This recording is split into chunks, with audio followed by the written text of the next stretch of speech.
Salam alaikum, Inch'Allah vous allez bien. C'est toujours Monsieur Laplace Madani, votre enseignant de module immunologie moléculaire et cellulaire. Aujourd'hui, on va parler des organes lymphoïdes qui sont essentiels à la réponse immunitaire. Ils permettent à la reconnaissance et l'activation des cellules immunitaires. Nous avons deux catégories ou bien deux types d'organes lymphoïdes. Les organes lymphoïdes primaires ou bien centraux et les organes lymphoïdes secondaires ou périphériques. Pour les organes centraux, on a la moelle osseuse et le thymus. Pour les organes périphériques, on a les ganglions lymphatiques, les tissus lymphoïdes associés aux muqueuses ou bien les maltes. Il y a deux types d'organes lymphoïdes primaires, la moelle osseuse et le thymus. C'est ici que se produit la maturation des lymphocytes. La moelle osseuse est le siège de la maturation des lymphocytes B, tandis que le thymus est responsable de la maturation des lymphocytes T. Ces cellules acquièrent leurs récepteurs spécifiques aux antigènes dans ces organes avant de migrer vers les organes secondaires. La moelle osseuse a plusieurs fonctions. Elle produit tout type de cellules sanguines, y compris des globules blancs, des globules rouges, des plaquettes sanguines, etc., etc. Elle se divise en moelle rouge et moelle jaune. La moelle rouge est active à la production cellulaire. La moelle jaune est plus inactive et composée de graisse. La moelle osseuse est essentielle pour la production des lymphocytes B et héberge également les lymphocytes B activés qui se transforment en plasmocytes, producteurs d'anticorps. Le thymus est situé dans le médiastin. Il joue un rôle crucial dans le développement des lymphocytes T. Lorsqu'un précurseur lymphoïde entre dans le thymus, il subit une série de sélections rigoureuses. Ils sont appelés la sélection positive ou bien la sélection négative. Seulement 2% des thymocytes survivent à ce processus et deviennent des lymphocytes T matures, prêts à défendre l'organisme contre les infections. Les thymocytes qui échouent dans ces sélections subissent la mort cellulaire programmée appelée apoptose. Les organes lymphoïdes secondaires incluent les ganglions lymphatiques, la rate et les lymphocytes. Une fois matures, rencontrent des antigènes. Les antigènes peuvent être transportés via la circulation sanguine, lymphatique ou bien même directement à travers des épithéliums des muqueuses.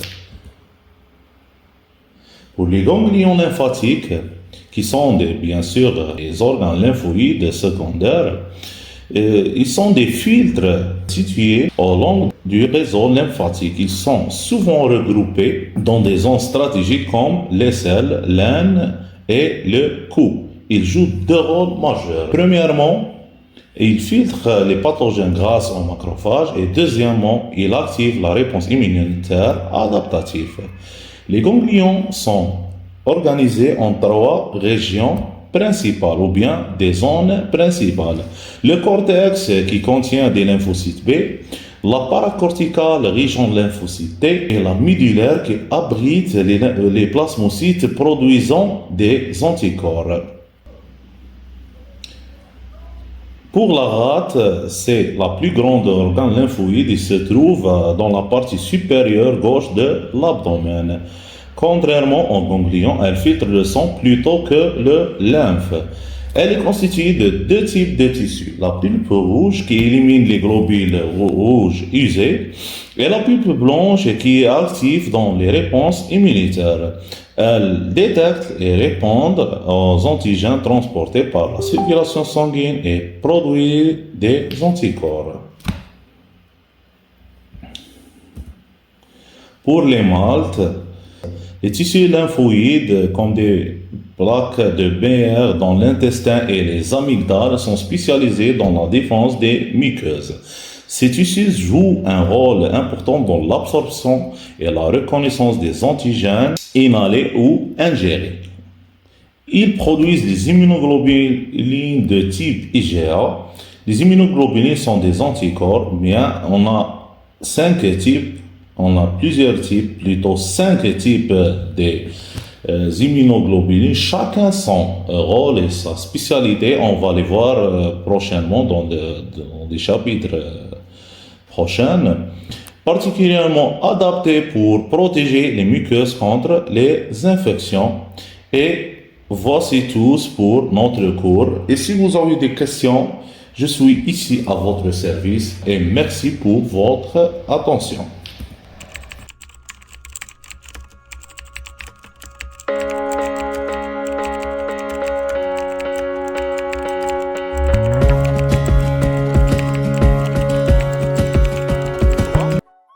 Les organes et les tissus du système immunitaire.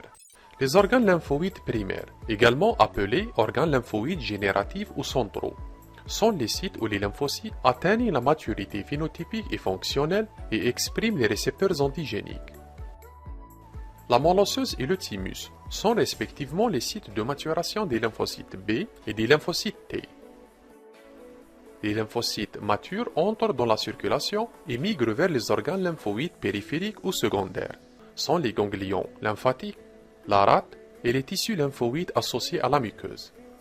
La moelle osseuse est le site de génération des cellules sanguines circulantes, y compris les globules rouges, les monocytes, les granulocytes et les lymphocytes, mais également le site de maturation des lymphocytes B. La génération de toutes les cellules sanguines, appelée hématopoïèse, le thymus. Un organe bilobé, situé dans le médiastin antérieur, est le siège de la maturation des lymphocytes T. Chaque lobe est divisé en plusieurs lobules. Et chaque lobule est constitué d'un cortex externe et d'une médula interne. Dans la médula, il existe des structures appelées corpuscules de Hassall. Les ganglions lymphatiques. Le système lymphatique est constitué de vaisseaux spécialisés, appelés vaisseaux lymphatiques, et de ganglions dispersés le long des vaisseaux. Les ganglions lymphatiques sont axés aux antigènes de la plupart des tissus. Les vaisseaux lymphatiques collectent les antigènes solubles de divers tissus et délivrent ces antigènes aux ganglions, où ils peuvent stimuler les réponses immunitaires adaptatives. Un ganglion lymphatique est entouré d'une capsule fibreuse, sous laquelle se trouve le sinus sous-capsulaire.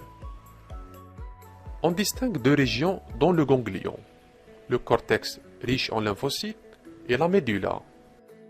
Le cortex externe contient des structures appelées follicules, peuplées principalement de lymphocytes B. La zone autour des follicules, appelée zone parafolliculaire ou paracortex, est peuplée principalement de lymphocytes T ainsi que des cellules dendritiques. Un type particulier de cellules dendritiques, appelées cellules dendritiques folliculaires, sont présents uniquement dans les follicules lymphoïdes. Elles jouent un rôle important dans la formation et le maintien de l'architecture folliculaire. Certains follicules contiennent des zones centrales, appelées centres germinatifs. Ces centres germinatifs se développent en réponse à une stimulation antigénique et sont des sites de génération de lymphocytes B mémoire et de plasmocytes à longue durée de vie. Les follicules sans centre germinatif contiennent principalement des lymphocytes B naïfs et sont appelés follicules primaires. Alors que les follicules à centre germinatif, appelés follicules secondaires, contiennent principalement des cellules B activées.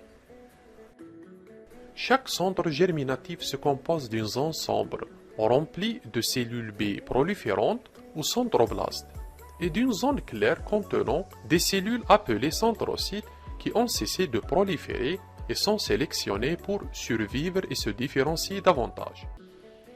La rate. La rate est un organe hautement vascularisé, situé dans le cadran supérieur gauche de l'abdomen. Le sang pénètre dans la rate par une seule artère splénique, qui se divise en branches de plus en plus petites. La rate est un organe encapsulé, son parenchyme est divisé en pulpe rouge et en pulpe blanche, riche en lymphocytes. La pulpe rouge contient des macrophages qui servent de filtre important pour le sang. Il élimine les cellules endommagées, les cellules vieillissantes et les complexes humains.